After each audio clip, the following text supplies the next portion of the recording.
Okay, he goes, this bloke, he stands at 6'2". He's 6'1.5", but I'll round that up. Sure. He's supremely athletic, a great fielder, destructive batsman. He's taken a hat-trick for Australia, played all formats of the game. He's only 26, and this is all a little bit of a holdover because he's deferred a law degree. Yeah. So he's just passing the time here. Right. It's the modern cricketer, Ashton Agar. Ash, welcome to the Grade Cricketer. Guys, thanks for that introduction. Bloody hell. I really cling on to that deferred law degree, so I appreciate you mentioning that. We'll ask you that. We'll ask you about that in a second, just in terms of how it relates to your identity, etc. Everyone's got a brand, especially blokes sitting across me. But given you seem to play about 5 years for every junior rep side possible, Victoria, Australia, etc., in the under-19 side when you're 8, then you play for your country at age 19. I suppose the question is redundant. What is your relationship to grade cricket?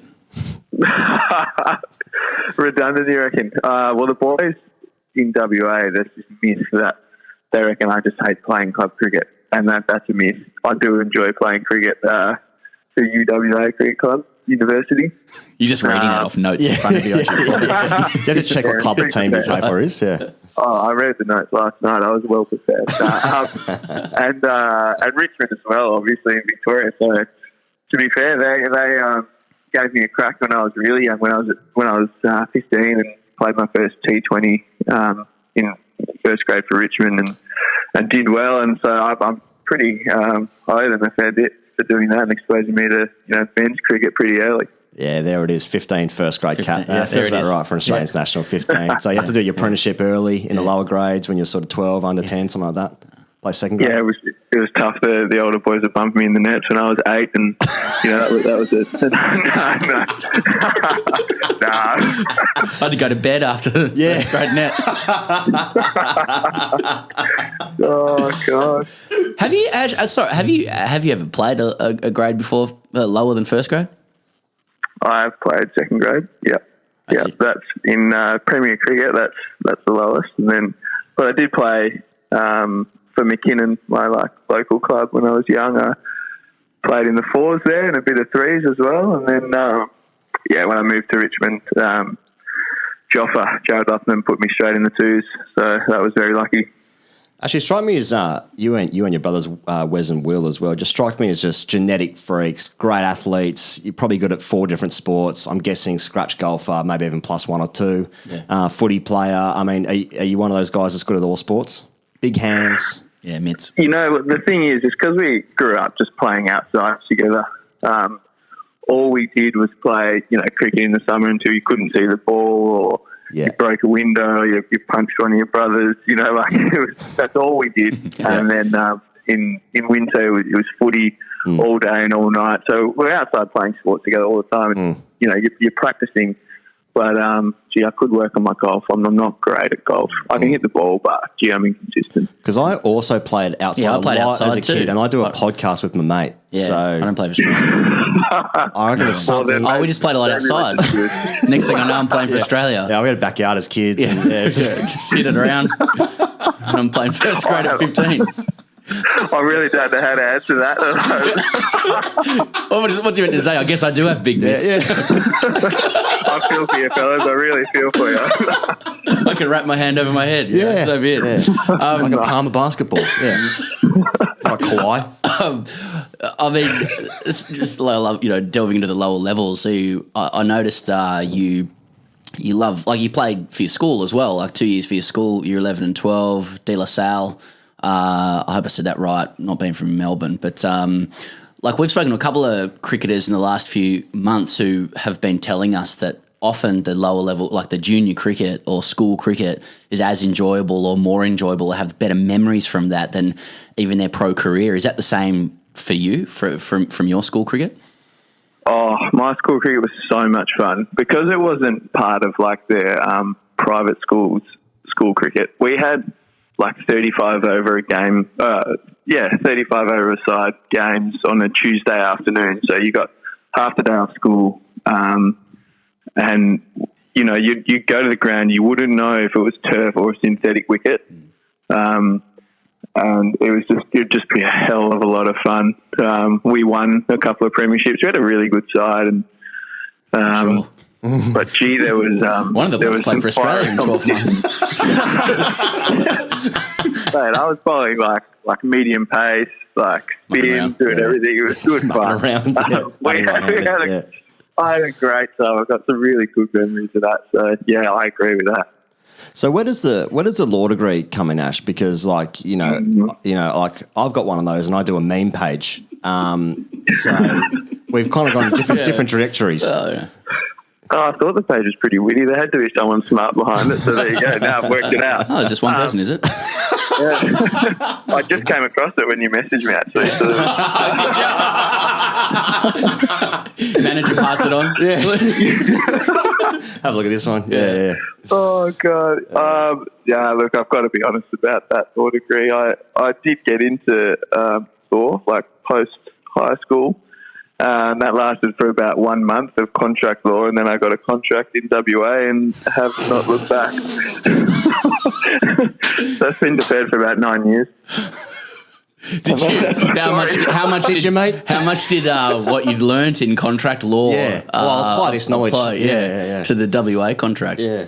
Oh, mate, not one bit. Fortunately, my fiancé is a lawyer now and has been for a couple of years, so there you go. If you can't be one, find one. Well, you're being very humble about this, Ash, which is all you can do, because if you're arrogant, it just doesn't go down well. So we don't know what you really like. But, you did have an ATAR of 90.55 or something like that. It's pretty good. Pretty good. How did you find that out exactly? This is journalism. We told you before this is hard-hitting journalism on this show. It's not just alphas and champs. You know what I mean? Anyway. I usually round up to 91, but yeah, 0.55. So, but so you're quite sort of prodigious intellectually as well as your sporting career. Your fiancé is a lawyer as well. Like, I'm keen to ask about like the intellectual hierarchy of the Australian white ball side. You know, like who are you speaking with if you're after a meeting of minds? You know, who's sort of on your level? We're going to get to some books that you've been reading as well. But who's sort of maybe top three? Who's podium there, just in terms of the intellectual side of things? Yeah, nice. It's generally the guys that have got a couple of like books on tour and, they'll advertise them, but maybe read a few pages of one of them. But gee, those pages will be interesting and you will have learnt a lot. Steve Ross tour diary. Yeah, it's a photography book. The top is that the one that's $200? Sorry, we'll talk about that later. Yeah. No, it's for charity. Yeah, it's all right. It's just COVID. Oh, God. People got heaps of money at the moment. Oh, God. Did you buy it? No. Use a doorstop. Who have we got? I would say, Pat Cubbins, it just completes him. Wizard cricketer, smart guy, bit of a rooster. Like he's doing all right, isn't he? So he's up there. I like chatting a lot to Marcus Stoinis. Really, really deep thinker about just about everything. Explores his mind in different ways, with his psychologist, and he's really professional in that aspect, but he also just likes learning stuff. So he's really good to talk to. And then number three, this is where it starts to drop off. The intellectual cliff. I'll leave that one there, but I'll tell you. Didn't. One of my favourite, I'm gonna call out a staff member here just because he's got a funny nickname. So Andrew Weller, and his nickname is Knackers. I don't know why, but he's a smart guy. He's funny to talk to. He's got us all in stitches all the time. But I just think because he's so smart, he's so funny, and he's always teaching us something new. I wonder where cricket fits into your, to take us in a different angle now, Ash, but I wonder where cricket fits into your life for you, because Pez was saying before, you're a very well-rounded chap, and I feel like cricket is whilst it's an important part of your story, but it might not necessarily define you. Is that sort of how you feel about cricket? Yes and no. I think there's like a bit of an inextricable relationship there, sure. Like who I am and how cricket has shaped me. I don't think you can pull the two apart so much because it's been such a big part of my life for so long. But I think growing up, having wonderful parents, always supporting you and telling you that you're capable of doing anything, you grow that belief. I always believed I would be someone or something, and I didn't know 100% what that would be, you know. So that's, I think, why I worked really hard at school, because I wanted to do well. Learned a lot there, and had big dreams for, you know, life as potentially a lawyer one day. That's what I wanted to do. If cricket didn't work out, but I was lucky that cricket did, and you know, going around, traveling the world, meeting new people, playing part of different teams, you know, being exposed to a lot of pressure at a young age. Yeah. You know, that definitely shapes you, and it makes you grow up pretty fast when you sort of leave home at 18 to pursue a dream. And so I would say, yeah, cricket has played a huge part of my life, but obviously it's not everything. The people, you know, outside of the game, my family, my fiance, you know, I couldn't have done anything I've done without them. That's super interesting, Ash. I'm noting you mentioning that your parents tell you could do anything, and I look at you as a cricketer, and I think I'm not sure people appreciate the breadth of skill you bring to the game in the way it's changing, in the sense that about 20 years ago, if someone said, look, this kid is going to be 19 and bowling left-arm orthodox for his country in an Ashes game to kick off the Ashes, they'd be like, oh, okay, so he's gearing his cricket to be the guy that takes all the poles on the last day, whether it be in Shield or Test cricket. You're not only like attempting that, but you are marking yourself as a batsman in long-form cricket. You're also marking yourself as a preeminent white ball cricketer in both forms for your country, while trying to eke out being a like very specific finisher at number 7 for your country as well as all the other like franchises cricket that's going on. And you're a gun fielder, you know, like you are literally balancing so many elements of the game, probably more than there's only a few that can really do it. Do you feel a need or a drive to like box yourself in and to go for one of those things, or do you want it all? You know, do you want to become 10 out of 10 at all of those things? Take the new ball. Yeah. Skipper. I want it all. Yeah. And I think looking back at, you know, playing backyard cricket or front yard cricket with Will and Wes, we did it because we loved it. And we loved batting, we loved bowling, we loved fielding. We just loved being involved in the game the whole time. And that's what I still love about it. You know, I want to go out there and be involved all the time. I want to have an impact. I want to inspire people in different ways. I want to entertain. But most of all, I just want to enjoy doing it, and trying to be as good as you can at everything really helps that, because you're in the game 24/7, and it certainly helps, you know, with, say, margin calls on squad selections and things like that, you know, being, I guess, an all-rounder or, you know, good at a few different parts of the game. It certainly helps in that as well. But, yeah, it all comes back to the enjoyment piece for me out there. Have to speak about, well, we don't have to do anything, but I want to speak about Trent Bridge 2013, which I'm sure you're expecting, because anytime you speak about cricket, you probably get asked me this all the time. Talk about it much. Probably wouldn't come up very often at all in your life. But, you know, 98, Trent Bridge, highest test score by number 11, et cetera, et cetera. But when you get out to that really good ball where you get caught at deep mid-wicket, and you're walking off the field and you've got this like real like smile on your face and you shrug your shoulders like, oh, well, like, why don't you care about playing cricket for Australia? I know, and I've thought back to that a couple of times. I'm like, gee, why didn't I feel disappointed or shattered like everyone else seemed to? But, yeah, and I can't tell you, I was just that's probably the most present and like in the moment and just relaxed and happy that I've ever been playing cricket that innings. Like, it was so much fun. And, you know, I was seeing the ball looked massive, and I was honestly like, I wanted to hit a boundary every ball. That's how I felt. Like, to be fair, the ball was old and the wicket was pretty good, so it was okay. But it was just so fun. So to get out on 98, like I wasn't too fussed, and I'm really glad that I got out playing the way I played the whole time. You know, if you do look back on it, that's an immature decision to make when you're on 98. If you really want to make 100, they put about 8 blokes out on the pull shot, bowl you a short ball, and you hit it in the air out there. So, you know, I hope I've changed a little bit since then. But, no, my reaction was really pure and honest, because I was just pretty happy to be doing well out there and to have my family there watching. Yeah. And then you bowl, and your first Test wicket's Alistair Cook. So at that point, you must be thinking, Test cricket is actually not that hard. Not much harder than school cricket, to be honest. That was actually such a big relief. Like that was just as big for me as getting 98, getting that first wicket, because I was there to, take a couple of wickets, which I managed to in the second innings. But even just to have like someone like Michael Clarke when you're 19, like take a one-handed hanger to get your first wicket, and just get around you on the bus, or just fill you with confidence, throughout the whole tour. That was epic in itself. Yeah, fuck, that's pretty cool, man. That's wonderful reflection, and especially like as that answer must be your hit song in the media. You must have been asked about that so many times as well. But so that's really cool. Like I want to ask about 98 as well.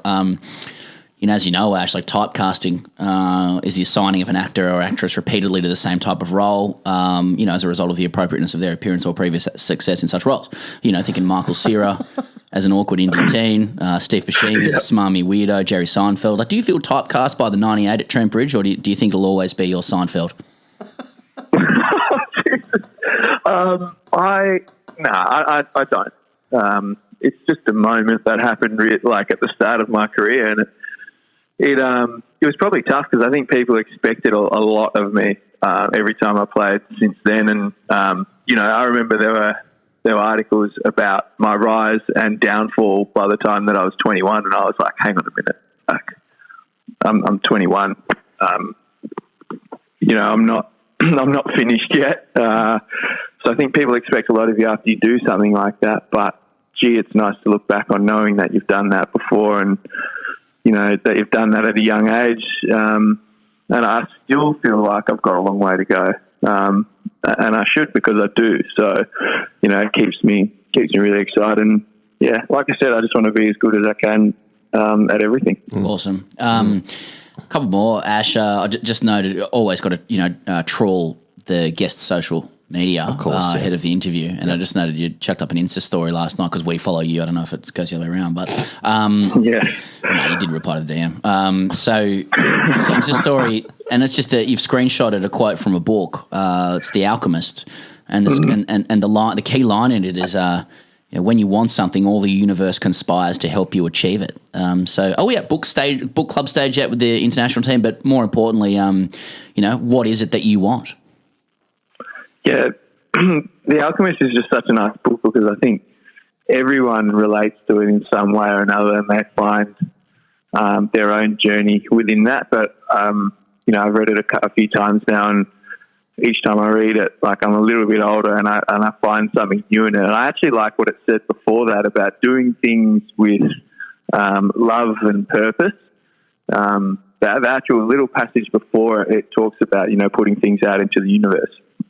It is really important. So for me, what do I want? I want to do whatever I do with that love and purpose, and the belief that I can still be anything that I want to be. To do as well as I can, to contribute as much as I can, to inspire as much as I can is what I want out of cricket. And I also want cricket to help me provide a good life for my family one day. And then after cricket, well, I don't really know yet. But I've got good belief that whatever it is, I'll hopefully enjoy it, do it with great love and purpose, and do well. You're not 26. You're not 26. Shut up. I'm not going to ask more questions. I mean, that's sensational, mate. It truly is sensational to hear. And I'm giggling because this is on YouTube, but I'm giggling because I'm thinking about you talking about Michael Clarke, and a couple of years ago he said, if we're nice, we won't win shit. And now you're saying, you're talking about playing with love and purpose for your family. I mean, if anyone thinks Australian cricket isn't changing, then listen to this interview. Ash, thanks so much. You've got to get off the training now, so we really appreciate your time, and hopefully we can catch up with you while you're in the bubble, because all of you guys have more time to do great cricketer interviews now. Yeah. No, thanks a lot, guys. I was pretty stoked when you asked me to be on the pod, because I was jealous of everyone that was on it before. So thanks a lot. Great questions, and hope to do it again soon.